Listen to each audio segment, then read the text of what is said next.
All right, we are live. Yay. Great, everybody's here too. Awesome. Mm-hmm. So bright koalas. Our prompt this week was pretty straightforward. Just want to get it rolling. The focus is we can start by defining ethics as a group. Anyone?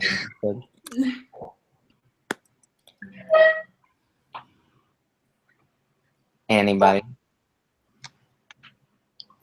When I think of my definition, it's, I don't know, I guess like a moral compass, like just knowing, being able to tell the right from wrong and choosing to do right from wrong. And, I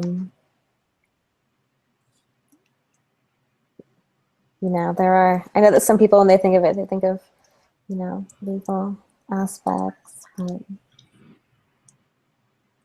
Yeah, ethics has always been for me one of those big blanket terms. Like you kind of know what you think it's supposed to mean, or I do. It's all about good and bad. The text offers kind of a short definition. The text put it as standards for moral conduct, judgments as to whether human behavior is right or wrong. If you guys want to use that as a jumping off point. So how as a group would we define ethics? Is that sufficient? I think everyone could have a different definition of ethics. I don't think there's just one. Sorry for the background noise. Somebody's doing dishes. Yeah, but I think ethics I agree with Catherine, it's a moral thing. But I think people use their personal judgment often, It's not like, okay, I'm being ethical because ethics says that I have to open the door for people. It's what they think is ethical. Do they think it's ethical to open the door for people or no? Yeah, I think everybody has their different set of ethical rules. So I really think everybody's is different from right and wrong, and I think that's what makes cultures what they are. Because if they didn't have a moral compass, it would just be, there would be no reason for doing anything. Because people always do things whether they believe it's right or wrong. So is it safe? Okay, go ahead. I just saying it really does base on also like the situation. I know the textbook highlighted the fact that some people choose to not act on some certain ethical behavior in the hopes of, not making fun of the person for their physical characteristics and such. I think that's what bases what human nature defines as how they act personally with their ethics. I was, the 4 components of ethical behavior, moral sensitivity, moral judgment, motivation, it kind of made me feel that, like in the news, for example, like it made me think of like the elections, and it's kind of like a battle for ethical leadership being, because they're always, accusing each other at one time or another of lacking one of those 4 components, whether it be, judgment or sensitivity. And so throughout this, whenever I was, that was how I was relating to ethical behavior and, the components, just listen to the speeches that they're making, the debate. And I think that's a great point, Catherine, of maybe ethics in action per se. Like everyone, you see, and I don't want to stick to this kind of psychedelic political season that we're in, but if you want to use it as an example, it shows the differences between how sets of ethics can vary. Certain people are really in agreement with the candidates, where you might look at one of these candidates and say, I cannot believe anyone would support them. but clearly there's big segments of the population that have a different standard by which they judge. Mm-hmm. And that to me kind of helps if you work backwards from that, and if you work backwards from the Everyone defines it as different. right, and if you work backwards from the components of ethics, like you were saying, components of ethical leadership, you can kind of find a simple definition for ethics, which is just ethics is kind of the bar by which you set moral behavior. So it is kind of like the textbook says, it is the standard to which you hold moral behavior. So then you can base your decision making off of that and say whether it's ethical or not. So for me, that would be the very minimal definition of ethics. I didn't know if we could wrap our arms around that as a group.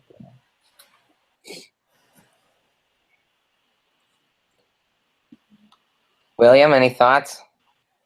Yeah, I think it's really hard. Like individual ethics are one thing, and sort of like public or organizational ethics are a lot different. And then Yeah, they have like different. like or more about like a structure and a system that supports and promotes like consistent behavior that the organization has decided is ethical, like that has like real flow through, I guess. Like whenever we're talking about the election, people like align their ethics with candidates, but then in a practical matter, like how are they living their ethical values? Or are they just saying ethics? Or like there's a lot, and I know like I guess after debates it's always fact checking and stuff, but a lot of it, and especially organizationally or in larger organizations, it's not about just like don't do something wrong. It's about like here's a set of standards and guidelines that will enable you to remain ethical in sort of complex and challenging situations. Above that, like how can you orient an organization to do more than just like right or wrong, and have like more, and the text talks about having something more than just like a bottom line value. Right. And I think that's a good segue, especially it being such a weird day to have a conversation about ethics, given this debate. But that's a really nice transition into the second part of our focus today, which is, how do ethics shape leadership? Be that within an organization or be that within a political body. So any thoughts on that, how ethics shape leadership?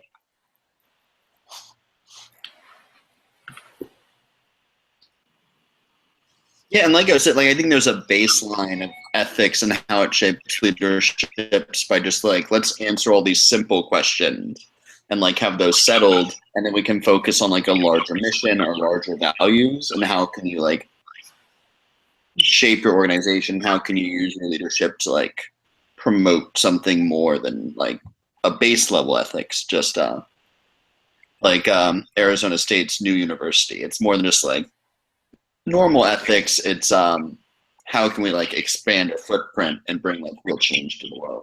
Sure. This part of the question got me thinking a little bit about some stuff further down in the chapter regarding Kant's categorical imperative versus utilitarianism. So I think that's a really great example of how your ethics and your use of ethics will shape your leadership. So a lot of times you have, leaders of companies who their approach to ethics might typically follow utilitarianism, right? Meaning I have to make decisions that do the most good for the most of my shareholders, and that's what makes it ethical. Does that make sense? As opposed to maybe, a humanitarian who looks with the categorical imperative. A humanitarian movement might say, we have to act in a completely altruistic way all the time. And that's their leadership, the leader of that movement views ethics differently. So there's two very different approaches to their leadership style based off of their ethical perspective. Right. They're both. I agree. I don't know if this is where you're going, but they're both, ethical, but they're kind of opposite, but they're still both kind of moral. So I thought that was really interesting as well, the difference between the two. Um, so yeah, that kind of goes into what we were saying, how ethics is, determined by the person. Um, and even though one person does one thing that's ethical, something completely opposite could still be ethical. It's not that it's unethical, it's just different. And that, you make a great point, Carrie, and that also highlights actually one of the difficulties of the categorical imperative, which is it's hard to define universal principles by which we can say something's ethical. It's very hard to say. I mean, everyone at the beginning of this conference said, well, ethics is different to everybody. It's very hard to say that there's a universal law, like this decision is ethical. You know how you always hear a question like, so a freight train is driving and it, flying down a track, and it's either going to run over one person, but if you flip a switch, it'll run over 3 people, but those people are criminals or whatever. You get these weird, like, moral questions in your philosophy class. Those kind of base off of where is your ethical foundation. And that's reflected within leadership. So if you have a utilitarian leader, if you have, a boss who is very much about doing what's best for the most shareholders or doing what's best for the most employees, then they will make decisions that they think are ethical, but those decisions might be completely different from something that an altruistic leader might think. So in that way, ethics do shape leadership. Right. The perspective, the ethical perspective of altruism, how it was, it's ingrained in human nature to look out for others. I think that was one perspective that I think that was actually a good term to, that you see in everybody. You all have that little need to help someone if they need help. And when somebody doesn't exactly perform that way in a positive manner, they do unethical behavior. For example, the Ford Pinto, and how the gas tank would barely get nudged at one point, and then it would blow up, and in fact influence and hurt the people who actually own those cars. So Right.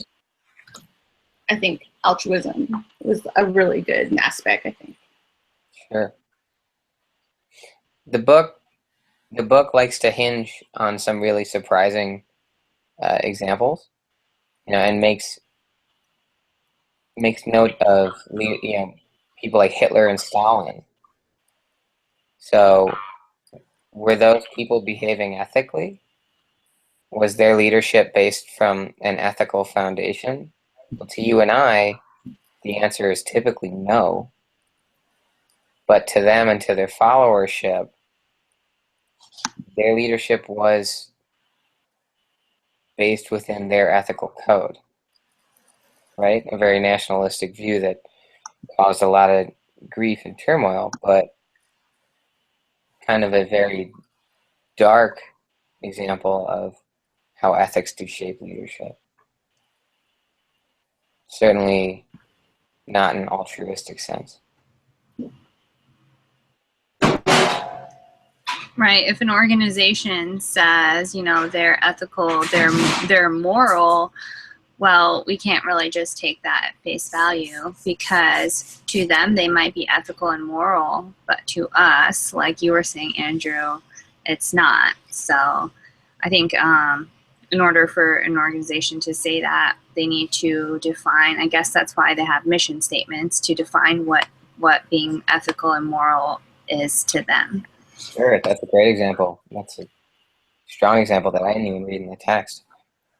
And I think that segues us, I think we might already be covering this part, but how ethical behavior is reflected in public leadership. Anybody?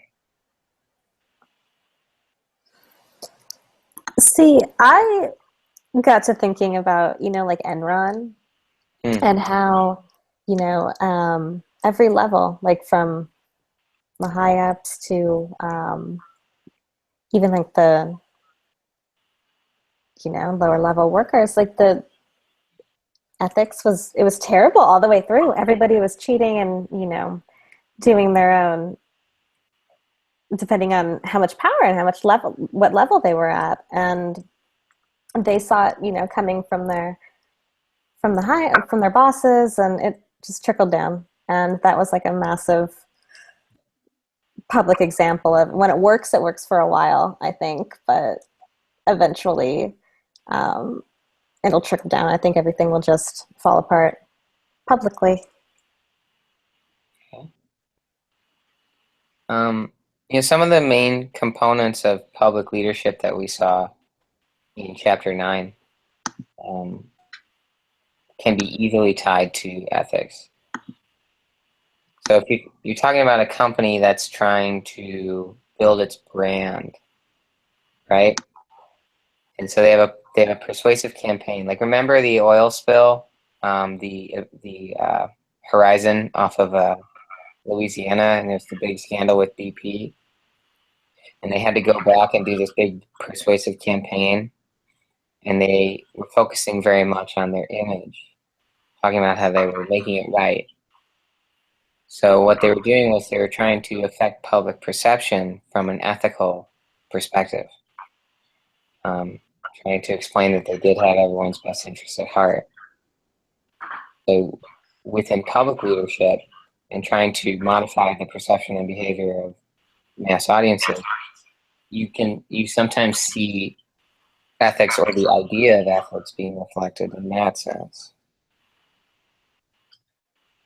I think companies do those types of campaigns a lot, where they try to show people that they're ethical companies and whatnot, like Starbucks when they did the Black Lives Matter movement. And they tried to get the baristas to like write out in cups and like discuss like race and everything. And then they also did the campaign where they showed that they supported gay rights and all that, and they raised the flag in Seattle to show.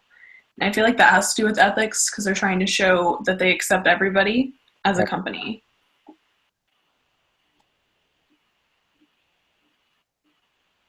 Right, or I could softball one to you guys, which came to mind. There are entire campaigns, persuasive campaigns, that can only be based in ethics, where you think about social movements.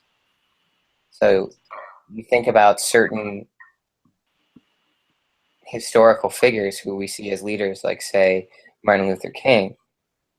Well, his entire public leadership career was a reflection of ethics, because it was solely based from an ethical standpoint.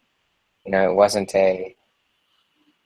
sales, it wasn't political, it wasn't image based, it was ethical. And I think right there you can see truly public leadership rooted in ethics.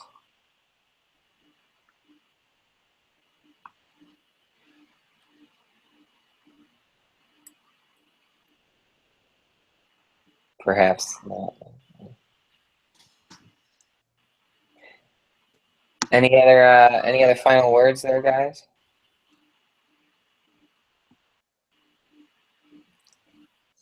Yeah, thanks. Wow. Quick and painless today. Less editing for you. Yeah, and I'm grateful to you guys for it. I don't know if you guys saw my email yet, but Yeah, I saw Jessica, it. okay, I sent you the email. Let me know if you need anything else. I got the definition in there, and then the 5 bibliographies, and then like the sentences to go along with them. And so I think that's pretty much what each term needs. Okay, cool. That's fine. And let me know if you see something that's like wrong, and I'll fix it. Okay, I'm sure it's fine. I should be sending mine to you in about 2 days. Okay, that's fine. Good job, everybody. Okay, thanks guys. Have a good night. Have fun at work. Oh, I will. Take it easy. Oh, yeah. Bye. Bye.